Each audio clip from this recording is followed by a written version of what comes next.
aqui para mais um momento de reflexão bíblica. Queremos trazer a palavra de Deus para que nós possamos crescer na fé e também nos fortalecer no Evangelho de Cristo e também nos aperfeiçoarmos a cada dia para nos aproximarmos de Deus cada vez mais através de seu Filho Jesus. Antes de irmos para a mensagem, convido você, se ao final do vídeo você gostou do vídeo, curte o vídeo, né? Dá aquele joinha aqui embaixo, comenta, diga o que você achou. Também, se você não é inscrito aqui no canal, se inscreve para que o canal possa ganhar relevância e você possa receber vídeo toda semana. Também, se você ainda não clicou no sininho para que você receba as notificações toda vez que um vídeo novo sair, clica no sininho para que você também possa receber essas notificações e estar por dentro toda vez que sair um vídeo novo. Vamos para a mensagem de hoje.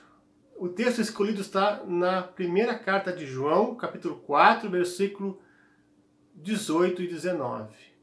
E o texto diz o seguinte: No amor não existe medo, antes o perfeito amor lança fora o medo. Ora, o medo produz tormento, logo aquele que teme não é aperfeiçoado no amor. Nós amamos porque ele nos amou primeiro. Aqui cabe aquela pergunta retórica, né, que é uma pergunta com resposta. Quem de nós nunca sentiu medo? Com certeza, todos nós já sentimos medo por algum motivo. O medo é algo que, se nós pudéssemos extirpar da nossa vida, não pensaríamos duas vezes. Mas, infelizmente, isso não é possível. Enquanto a gente estiver nesse mundo, esse mundo que é um mundo caído, dominado pelo pecado, enquanto Cristo não voltar, o medo vai fazer parte de nossas vidas. E o medo, ele produz vários sentimentos, como tormento, insegurança, ansiedade e culpa.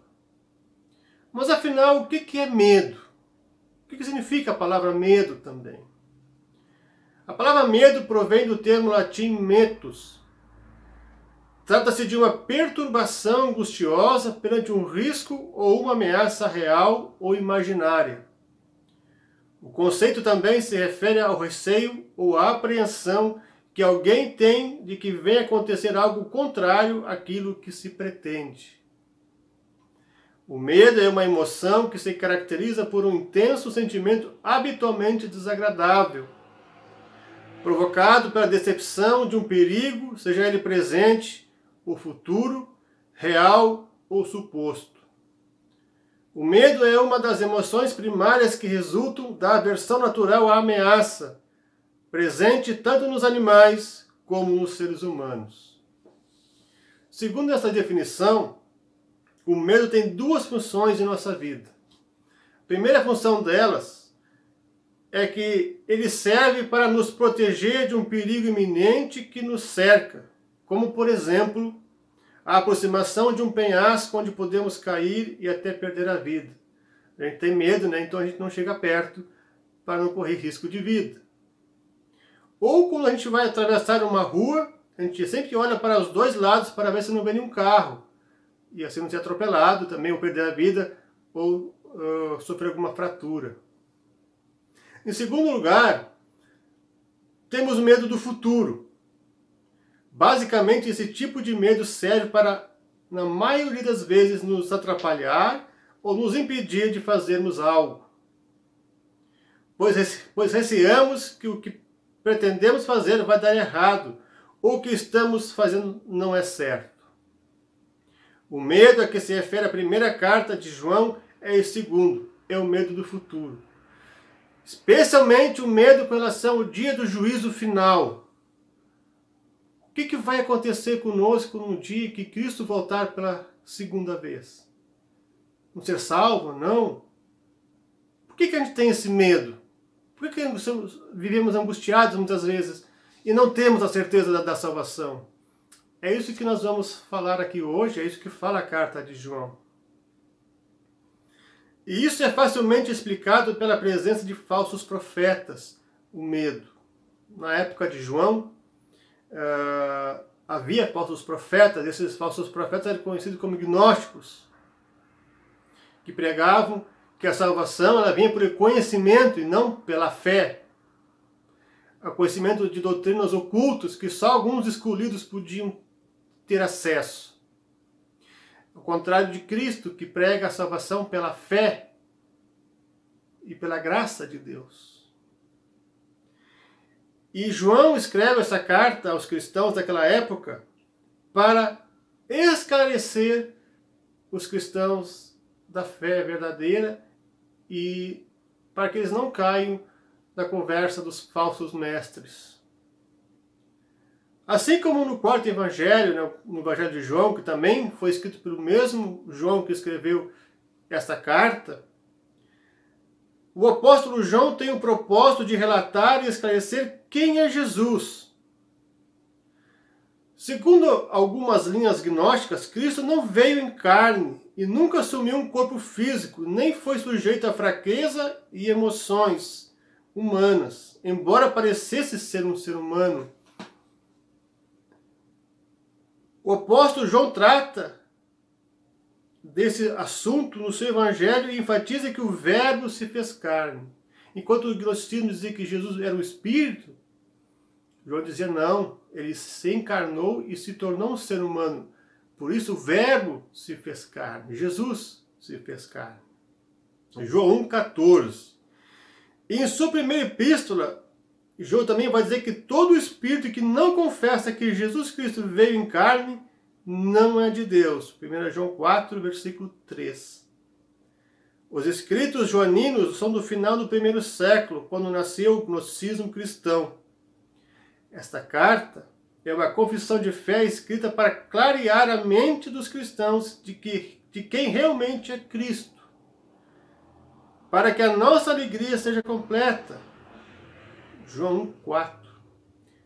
A fim de saberes que tendes a vida eterna quando creres no nome do Filho de Deus. 1 João 5,13.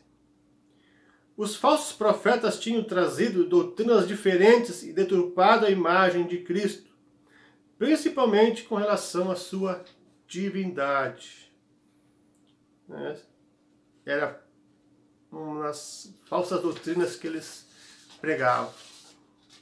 Essa mistura de doutrinas causou confusão na mente dos crentes daquela época. E toda confusão gera medo. Se lermos o versículo 17, que está acima do texto escolhido para essa mensagem, perceberemos que o apóstolo encoraja os cristãos de sua época a manterem firme a sua confiança em Cristo para o dia do juízo final, para o dia da volta de Jesus. Isso mostra que a confiança em Jesus estava abalada devido ao ensinamento errado de quem era o Salvador. Nos dias atuais, isso não mudou muito. Ainda temos no meio cristão muitos falsos profetas e pessoas com conhecimento muito limitado que continuam a relativizar a pessoa de Cristo e a ensinar um Cristo que não é um Cristo bíblico, o Cristo verdadeiro. Hoje se ensina muito um Cristo genérico, inventado pelo ser humano, que na verdade é um ídolo, não o Deus homem encarnado em Jesus. Muitos dizem que todos os caminhos levam a Deus,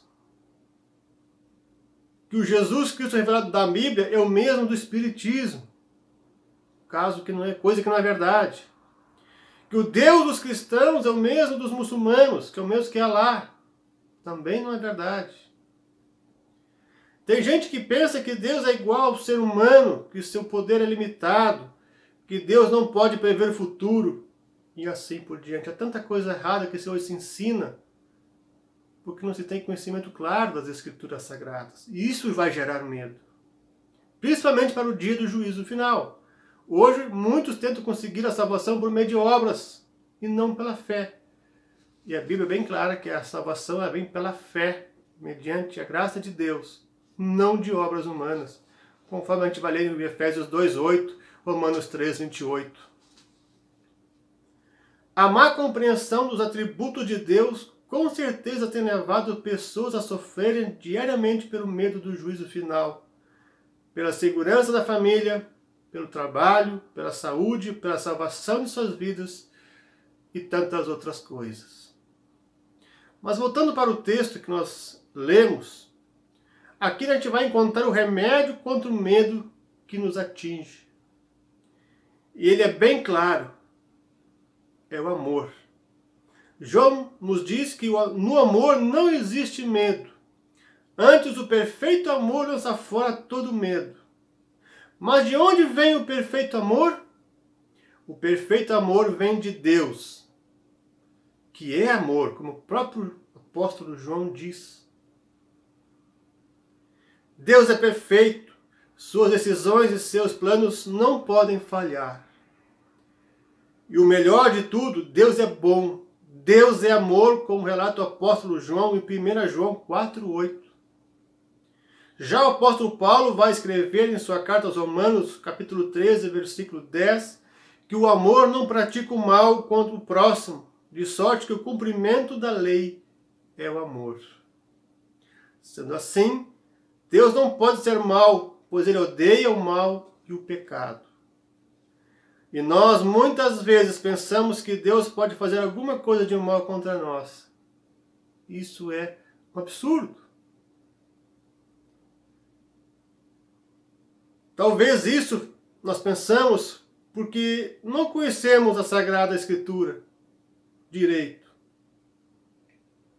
Talvez isso aconteça pelo seguinte fato. Lembra da definição do medo que nós lemos no começo? O conceito também se refere ao receio ou apreensão que alguém tem de que venha a acontecer algo contrário àquilo que se pretende. Creio que aqui estão os maiores motivos para termos medo de Deus e do futuro. Mas com certeza, outro grande motivo está na nossa falta de confiança e fé no próprio Deus. Pois para muitos o Deus em que creem é um Deus pequeno, pobre, fraco, limitado e covarde. Mas lembrem, Deus é perfeito e todas as coisas cooperam para o bem daqueles que amam a Deus, daqueles que são chamados segundo o seu propósito, segundo Romanos 8, 28. Aqui o apóstolo Paulo também fala com relação à salvação. Todas as coisas vão colaborar para que a gente seja salvo, para que aqueles que Deus elegeu antes da fundação do mundo alcancem a salvação. Todas as coisas também vão colaborar para o nosso bem, não só com relação à salvação, mas principalmente para a salvação, mas com relação a outras coisas também. Deus é fiel, Deus é misericordioso, Ele cuida de nós em todos os sentidos. O Senhor tem tudo sob controle, nada escapa aos seus olhos. Se confiarmos nele, pode alguma coisa sair errado segundo o propósito de Deus? Claro que não. O apóstolo Paulo nos diz em Romanos 8,31, se Deus é por nós, quem será contra nós? Segundo o apóstolo João, o medo se torna vitorioso em nossa vida quando nós não amamos perfeitamente, quando não correspondemos ao amor de Deus. E por que isso acontece? Não correspondemos ao amor de Deus porque simplesmente não temos fé suficiente para agradá-lo e confiar nele. Ora, sem fé é impossível agradar a Deus. Porque é necessário que aquele que crê, que se aproxima de Deus, creia que ele existe e que é galardoador dos que o buscam. Hebreus 11, 6. Jesus certa vez também disse, pois em verdade vos digo que se tiverdes fé como um grão de mostarda, direis a este monte, passa daqui para acolá, e ele passará. Nada vos será impossível.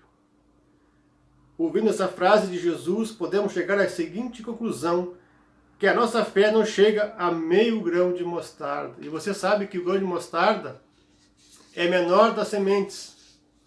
Imagina a comparação de Jesus com a fé de todos nós. Muitas vezes ela é pequena demais. Talvez seja por isso que ao concluir a parábola do juiz iníquo, que é uma parábola sobre o dever de orar e confiar em Deus sem esmorecer, Jesus tenha dito, Contudo, quando vier o Filho do Homem, achará porventura fé na terra? Ora, a fé que nos é ensinada na Bíblia é uma que confia que os propósitos de Deus são os melhores para nossas vidas. Independente se aquilo que Ele nos der ou permitir acontecer conosco será do nosso agrado ou não. Pois nem sempre somos atendidos como a gente quer. Mas a vontade de Deus, a gente tem que saber que ela é boa, perfeita e agradável, como está lá em Romanos 12. A fé nos ensina que tudo o que Deus fizer para nós será o melhor, pois desta forma Ele vai nos moldando segundo a sua vontade. Através da fé, nós recebemos o Espírito Santo, que por sua vez faz emergir em nós os frutos do Espírito. E você lembra qual é o primeiro fruto do Espírito lá em Gálatas 5:22? Sim, é o amor. Por isso, sem fé, é impossível amar. É impossível ter o amor de Deus também. O Senhor só nos pede para confiarmos nele e não termos medo. Talvez seja por isso que a expressão não temas apareça 365 vezes na Bíblia, tanto no Novo como no Antigo Testamento.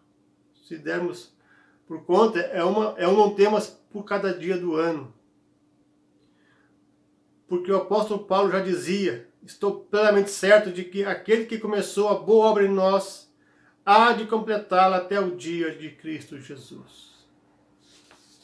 E aqui a gente pode ficar seguro com relação ao dia do juízo também.